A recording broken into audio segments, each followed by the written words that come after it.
今天我们来聊聊为什么说腿部是寿命的关键。或许你也听过这样的说法，走不了路，生命就结束了。这句话听起来有些极端，却道出了残酷的现实。人老先老，腿脚不便，往往意味着失去生活自理能力与生活品质。一位78岁人奋战在第一线的资深骨科医师陈泰山警告说，他40年来治疗超过12000名患者，发现一个惊人的事实，老年人 85% 的痛苦都从腿部开始。更重要的是，这并不是因为年龄本身，而是因为我们常年忽视了腿部的健康。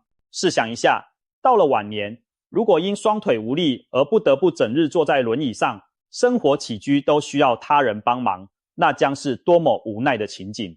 不仅自己的自由消失殆尽，也可能因此拖累家人。然而，许多人年轻时并不在意腿部保养，等到真的站不稳，走不动了，才后悔莫及。那么，有没有办法让我们活到90岁仍然行走自如，享受独立自主的生活？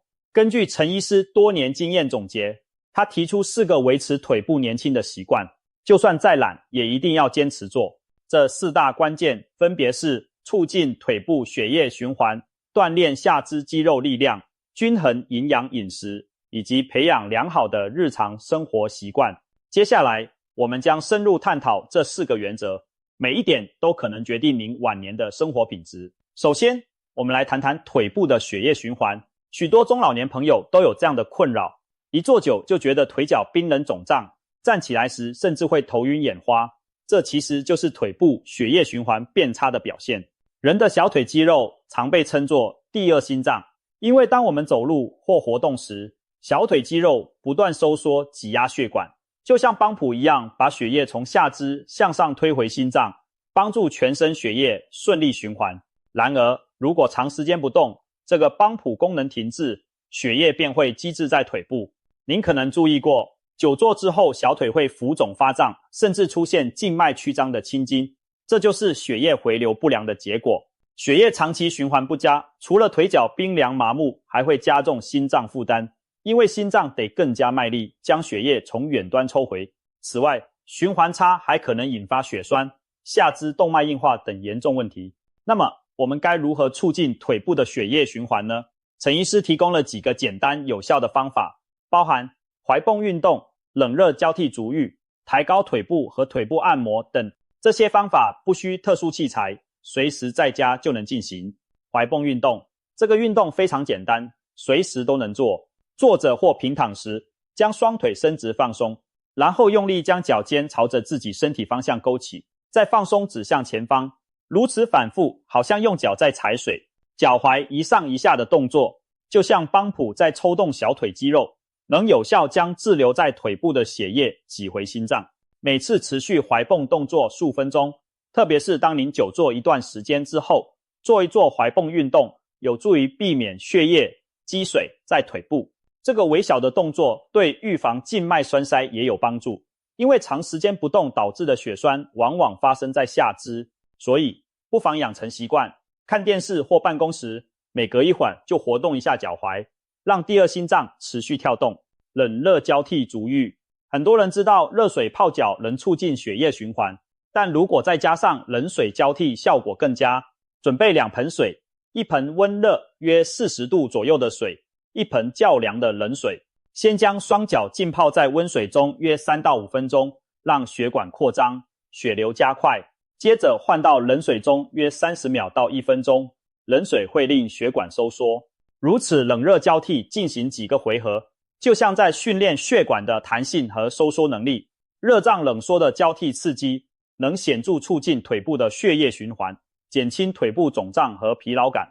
特别是对手脚容易冰冷的银发族，睡前来一次冷热足浴，能暖和腿脚，改善冬天循环差的问题。不过要注意，水温不宜过热或过冷，以免烫伤或冻伤皮肤。冷热对比以自己能适应为度。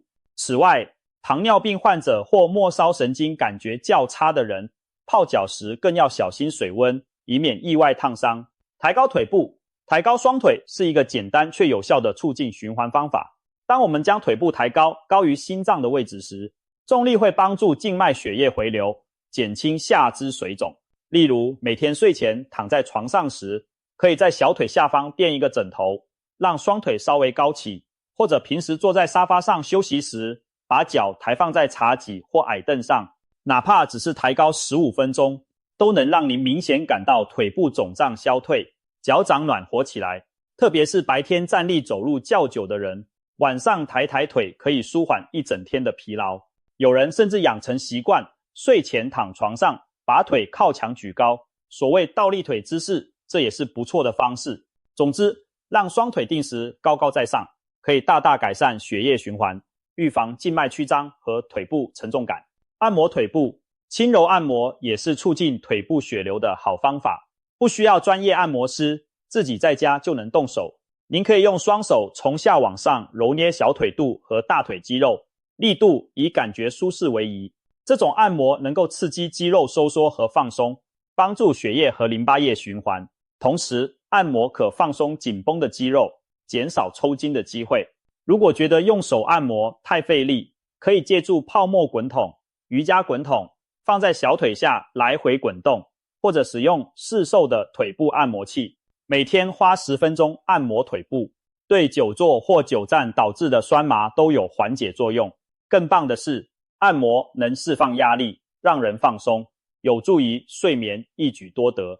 透过以上这些方法来改善腿部的血液循环，您会发现双脚变暖了，走动时也更有劲，没那么容易感到腿麻脚肿。同时，良好的循环还能减轻心脏的工作负担，让整体健康状况有所提升。保持腿部的血脉畅通，就等于为长寿打下基础。这是我们延缓腿部衰老的第一步。有了充足的血液供应，接下来还需要强健的肌肉力量来支撑。我们常说人老了腿没力，其实指的就是肌肉流失和衰退。随着年龄增长，如果没有持续锻炼，人体肌肉量会逐年减少。研究显示，30岁以后，每10年大约会流失 8% 左右的肌肉，到了60、70岁，流失速度可能更快。这种随年龄出现的肌肉减少现象被称为肌少症。肌少症是导致老年人虚弱、行动力差的重要原因之一。当腿部肌肉大量流失，站起来需要费很大力气，走几步路就觉得腿软，甚至连维持平衡都变得困难。更严重的是，腿无力会提高跌倒的风险，而一旦跌倒造成骨折，特别是髋部骨折，往往成为健康急转直下的转捩点。许多老人家就是因为一次严重的跌倒之后，再也无法恢复行走能力，生活从此离不开轮椅与病床。所以，维持腿部肌肉的力量，对长寿和高品质晚年生活至关重要。好消息是，不论您现在是50岁还是80岁，只要开始适当的力量训练，肌肉都有机会重新增强，变得有力。人体的肌肉就像橡皮泥，只要肯持续刺激它，就能防止它变硬变少。陈医师特别推荐了4个简单安全的练腿动作，分别是椅子起立、靠墙深蹲、单脚站立、脚跟提升。这些都属于自体重训练，不需要器材，在家扶着墙或椅子就能做，非常适合中老年人锻炼腿部。下面我们逐一介绍。椅子起立，坐站交替练习。顾名思义，这个动作就是反复从椅子起身又坐下，找一张牢固的椅子坐好，双脚打开与肩同宽，脚掌平放地面，双手可以交叉在胸前或伸直向前平举来保持平衡。千万不要偷靠手把助力，然后用腿部的力量站起身，站直后再慢慢控制下降，坐回椅子。重复这个起立、坐下的动作，一开始您可能会觉得大腿有点酸，那正是肌肉在努力工作的感觉。椅子起立主要锻炼的是大腿前侧的股四头肌和臀大肌，这2大肌群负责支撑我们站立和起身。每天可以尝试做2到3组，每组10次左右，或依个人能力调整次数。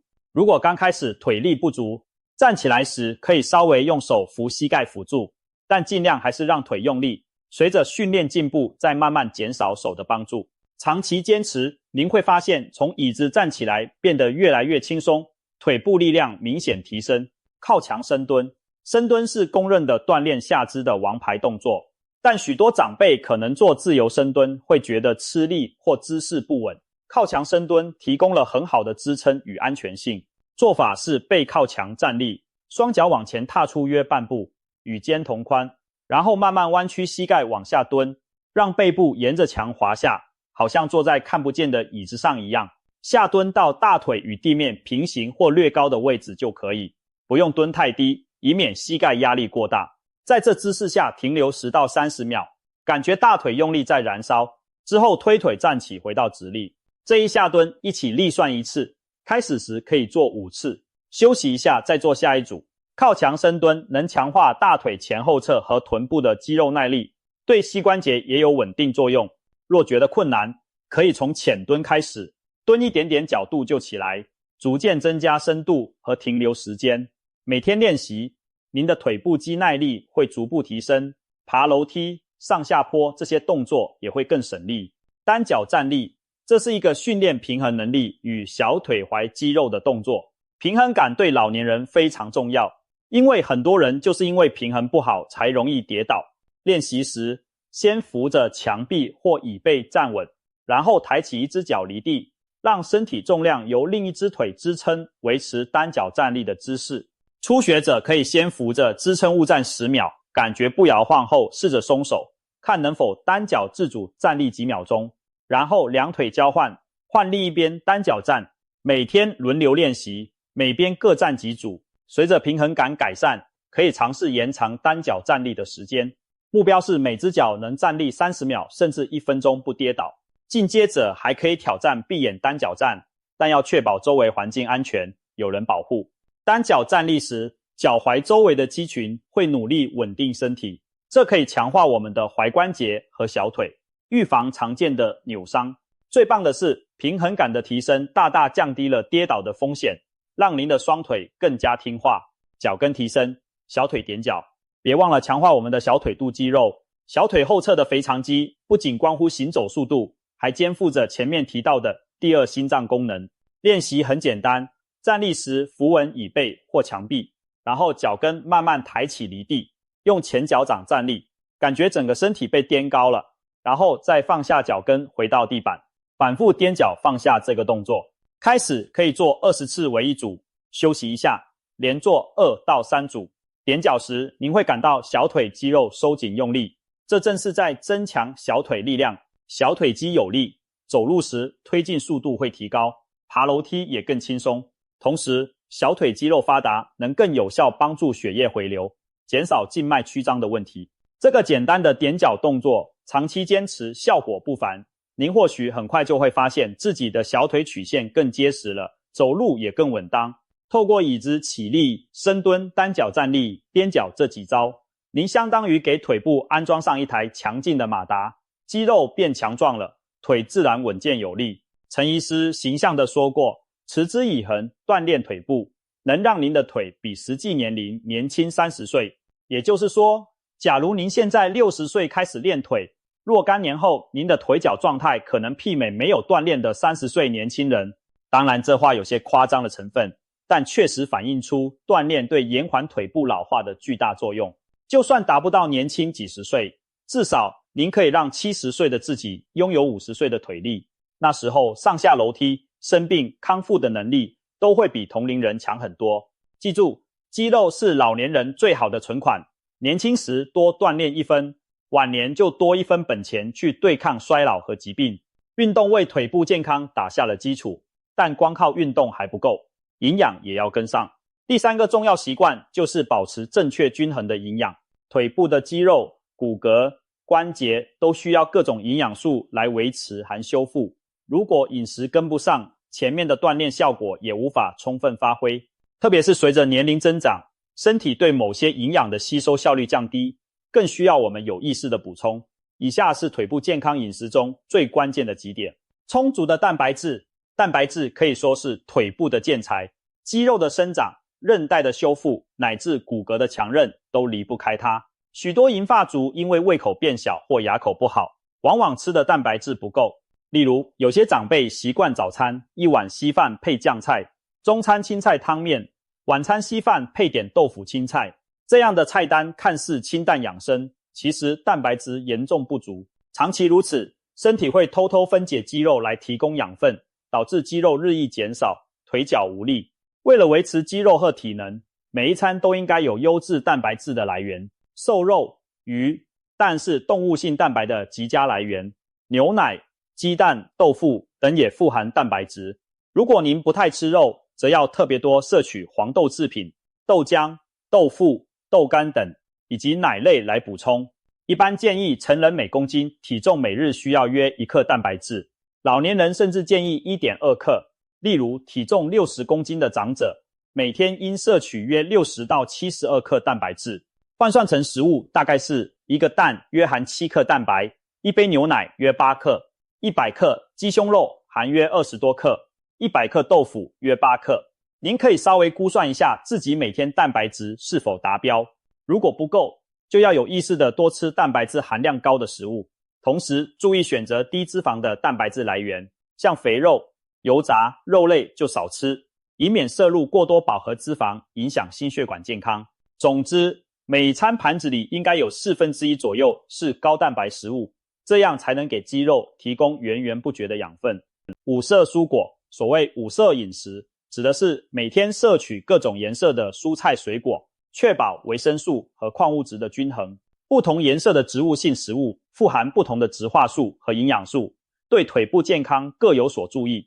比如深绿色的蔬菜、菠菜、青花菜等，富含维生素 K、镁和钙，有助于强健骨骼，促进血液循环。橙红色的食物，红萝卜、南瓜、番茄、红椒，富含贝塔、胡萝卜素和茄红素，具有抗氧化作用，能减缓关节老化并增强免疫。紫色的食物，茄子、蓝莓、紫甘蓝，含有花青素，能抗发炎，保护血管弹性。白色的食物，萝卜、蒜头、洋葱、菇类，富含硫化物质，有助于抗菌消炎并提升免疫力。黄色或橘色的水果，柑橘、木瓜、芒果，富含维生素 C， 可促进胶原蛋白合成，维持关节软骨的弹性。由此可见，每天吃彩虹是很重要的。您可以试着检视一下自己的菜篮子是否有绿叶菜、红橙色蔬果、菇类等。如果发现颜色很单调，就提醒自己补充不同颜色的食材，特别是维生素 D 和钙质，对骨头和肌肉功能很关键。绿叶菜、奶制品、小鱼干都富含钙，维生素 D 则可以经由晒太阳合成，或吃些深海鱼、蛋黄等摄取。综合来说，多样化的蔬果摄取可以让您的腿骨强壮，关节灵活，也间接帮助控制体重，预防慢性病，真是一举多得。深海鱼与健康油脂在陈医师的建议中特别提到，长者应该每周吃上几次深海鱼，例如鲑鱼、青鱼、尾鱼、秋刀鱼、沙丁鱼等等。深海鱼富含的欧米伽负3脂肪酸是一种强大的抗发炎营养，它能降低体内发炎反应，对关节炎疼痛有所缓解，还能保护心血管，防止动脉硬化。许多长寿地区，如日本冲绳、地中海沿岸的老人普遍爱吃鱼，这也是他们心脏好、关节灵活的原因之一。除了鱼油、坚果和橄榄油等植物油，也提供健康的不饱和脂肪，有益于血液循环和关节健康。简单来说，少吃油腻的红肉和加工食品，多吃鱼和坚果，能让您的血管更干净，关节润滑不生锈。当然，吃鱼时注意烹调方式，清蒸或煮汤最佳，避免每次都油煎油炸，否则好油变坏油就可惜了。充足水分，最后一项却常被忽略的营养要素就是水。水虽然不提供热量或营养素，但它是人体运作的基础媒介。尤其对中老年人来说，充足的水分有助于维持血液循环、肌肉功能和关节润滑。很多老年朋友因为食欲和口渴感降低，一天喝水很少，这会导致血液变得粘稠，循环变差，也容易引发脱水和电解质失衡。当体内水分不足时，腿部肌肉更容易抽筋，关节软骨也缺乏润滑液而加速磨损，所以一定要记得主动喝水。一般建议每天摄取约1500到2000毫升的水分，可根据个人体重和出汗情况调整。如果您不习惯白开水，可以喝淡茶、花草茶或加入少许柠檬片增添风味。总之，确保液体摄入充足，特别是在运动前后更要补水。上午起床后先喝一杯温开水，可以帮助血液稀释，预防清晨血压骤升。睡前2小时则避免狂灌水，以免夜尿频繁影响睡眠。总之，把喝水变成年纪大的必要功课之一，别等口干舌燥才想起补水。充沛的水分让您的血液像河流般畅通，腿部肌肉和关节才能维持良好状态。营养到位了，您的身体才有足够的燃料来进行修复和锻炼。想象我们的腿部好比一座房子，运动是装修施工，营养则提供了砖头和水泥，两者缺一不可。同时，保持均衡营养和适当热量，能维持健康体重，这对腿部也是一大福音。体重过重时，每走一步，膝关节都承受着沉重的压力，使关节软骨加速磨损。因此，饮食均衡再配合运动，帮助您控制体重在合理范围，等于减轻腿部的负荷。吃得对，吃得巧，让腿更健康，这是长寿之路上的重要一环。最后一项，我们要谈谈日常的生活习惯。很多时候，决定健康老化的不是大事，而是每天的小细节持续累积的结果。尤其现代生活形态中，一些不良习惯会在无形中伤害我们的腿。我们需要有意识地建立起对腿部友善的生活方式。陈医师特别提醒了以下几点：30分钟法则、正确坐姿、选择合适的鞋子，以及保持每日走路的习惯。30分钟法则，避免久坐伤腿。现在人常说久坐是新的文明病，长时间坐着不动，危害的不只是腰椎，心血管对腿部的打击也非常大。久坐时，腿部肌肉几乎不收缩，血液循环变差，关节也处于僵硬状态，所以一定要避免一坐几小时不起身的情况。陈医师建议养成每30分钟起身活动的好习惯。如果您经常在电脑前工作或沙发上看电视，可以给自己设定一个30分钟的计时器或闹钟，每到30分钟，无论多忙都暂停一下，站起来走动个2到3分钟。这短短几分钟您可以做什么呢？伸个懒腰，活动一下颈部肩膀，原地踏踏步，做几个前面提到的踝泵运动，或干脆走到另一个房间倒杯水，上个洗手间。这些小动作都能促进下肢血液循环，防止腿部因长时间静止而变得僵硬。特别是很多老人家喜欢打麻将、看电视，一坐就是半天，结果一站起来脚麻的不听使唤，这就是典型的久坐伤害。给自己定个规矩，坐30分钟就休息，站起2分钟。刚开始可能会忘记，但手机闹钟可以帮您提醒，久而久之成了自然习惯，您的腿一定会感谢您。要知道，长时间不活动，除了腿部肿胀外，还可能引发下肢深静脉栓塞，所谓经济舱症候群，那是相当危险的。因此，千万别小看这每半小时的小小动作，它其实是保住双腿的大关键。保持正确的姿势，您可能想不到，坐姿、站姿这些姿态也会影响腿部健康。一些常见的不良姿势，如久坐时翘二郎腿、弯腰驼背，长期下来对腿部都有负面影响。翘脚时，一条腿压在另一条腿上，会压迫下方腿部的血管和神经，导致腿麻、静脉血流受阻，引起静脉曲张等问题。而上面的那条腿膝盖悬空，也处于不自然的紧绷状态。弯腰驼背时，骨盆倾斜，臀腿肌肉长期处于拉伸，久了容易腰酸腿痛。正确的坐姿应该是背部挺直，紧贴椅背，双膝约与髋同高或略高，双脚平放地面。如果椅子过高，可以在脚下垫个小凳，避免腿悬空。如果需要久坐，最好选择支撑性好的椅子，让腰椎和骨盆有依靠，同时定时变换腿的摆放姿势，不要总是一只脚压着另一只。至于站姿，很多人喜欢歇脚，把重量放在单腿，另一腿放松。这种姿势短时间可以，但长期习惯于将身体重量偏在同一腿，可能导致骨盆歪斜，腿部肌肉力量不平衡，进而引发膝关节疼痛或髋关节问题。正确的站姿应双脚平均承重，抬头挺胸，收腹夹臀，让身体重量垂直传导到两腿。站一段时间也记得变换姿势，两脚轮流略微分担重心，或者稍微来回走动，甚至连睡姿都和腿有关系。如果您习惯仰躺，可以在膝下垫个小枕头减压，侧睡的话，在两腿间夹个枕头，减少膝盖互相压迫。这些姿势上的调整，目的都是让腿部的骨骼对齐，肌肉放松，减少额外的负担和伤害。别小看姿势端正这件事，长年累月下来，它能让您的腿少很多痛苦。穿对鞋子，保护双脚，腿脚健康，还有一个容易被忽略的环节，鞋子。鞋子就像车子的轮胎，直接影响行走的舒适与安全。对老人家而言，穿鞋不当可能导致足部变形、膝盖受损，甚至引发跌倒。首先，一定要选择合适尺寸的鞋。太挤的鞋会压迫足部血管神经，导致脚痛麻木。太宽松的鞋又容易在走路时晃动不跟脚，引发扭伤或跌倒。量量自己现在的脚尺寸，很可能比年轻时变大了半号，足弓下陷导致脚掌变长变宽。因此购买新鞋时别拘泥于过去的尺码，要以实际试穿舒适为准。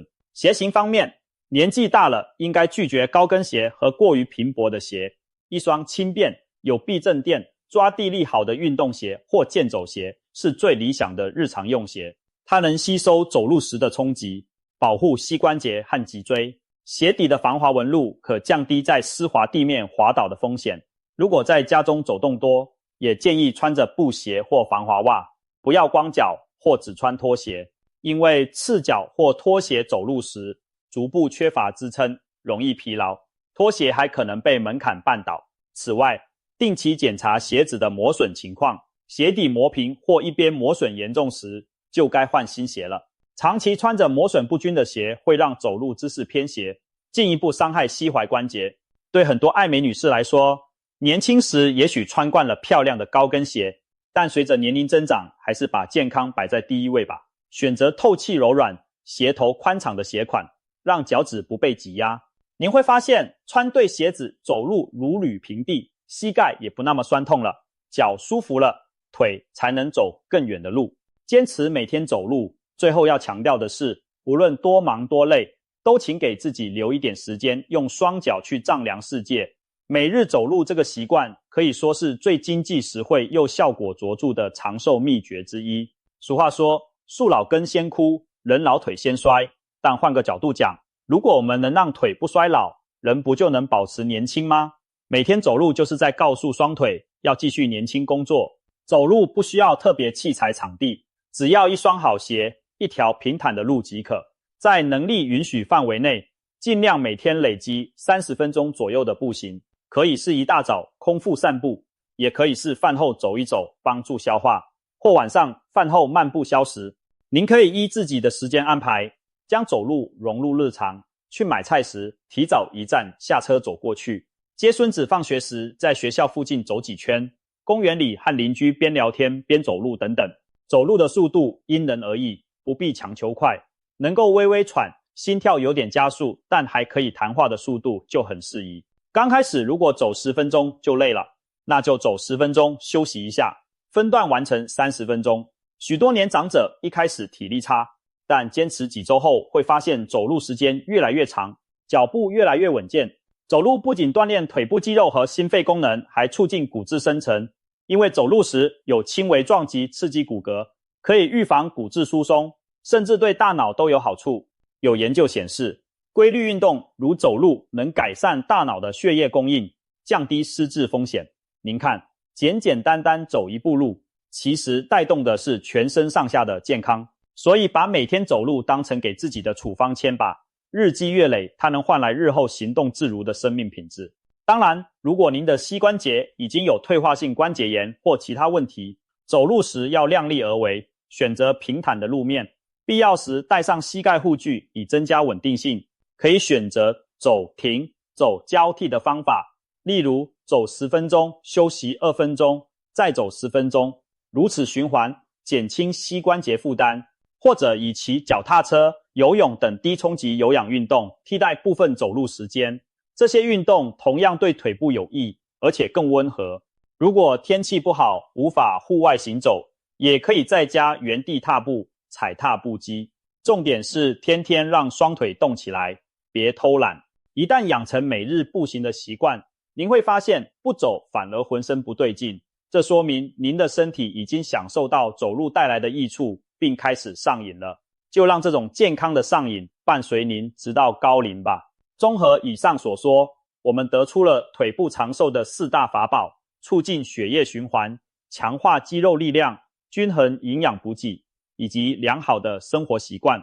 听起来似乎很平常，没有什么神奇秘方，但往往越简单的道理越有效。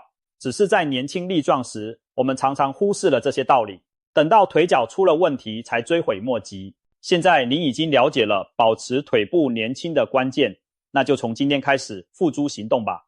陈医师的经验之谈给了我们极大的启发，实践这4个原则，即使到了80-90岁，您也依然能够行动自如，拥有自由而有尊严的晚年。想象一下，90岁的您依然可以自己散步、买菜、旅游、看风景，甚至和孙子辈们在公园里追逐嬉戏，那种场景是多么令人向往。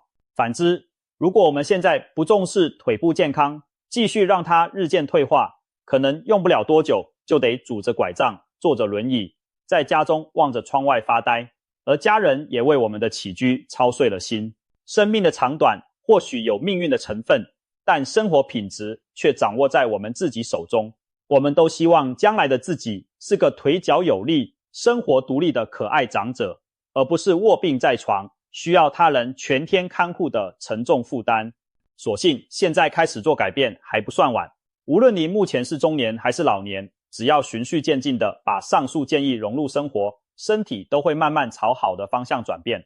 也许年轻时我们挥霍健康不觉得什么，但人到中老年，每一天的保养都是在为未来储蓄健康本钱。今天多走的一步路，做的一组深蹲，吃的一份蔬菜，都会在未来的某个时刻回馈给您，让您多一分行走的能力，多一天无忧无虑的生活。当累的时候，懒的时候，就想一想未来的自己会不会感谢现在努力的你。多问问自己，我想要80-90岁时的生活是什么样子。如果希望那时仍然腿脚轻快，生活自主，那么从现在起就把该做的4件事坚持做好。请牢记，腿部真的是决定寿命和生活品质的关键所在。保养腿就像保养一部伴您走完人生旅程的车子，定期添加油料，保养维修，才能确保它一路平安。不想日后轮椅相伴，拖累家人，就从今天开始善待您的双腿吧。每天抽点时间做做运动，留意饮食营养，多走路，不久坐。这些看似平常的小事，日积月累，将让您的将来大不相同。现在就让我们从椅子上站起来，迈出今天的第一步。不管您现在是60还是80岁，行动永远不嫌迟。为自己的腿部存一笔健康基金，未来才能领取行动自如的利息。您的选择决定您的未来，就让今天成为您改变的开始。坚持这4个习惯，再过几年，您一定会庆幸当初做出了这样的决定。愿您在90岁高龄依旧行走自如，笑对人生。祝福大家都能拥有强健的双腿，迎接长寿且丰盛的晚年生活。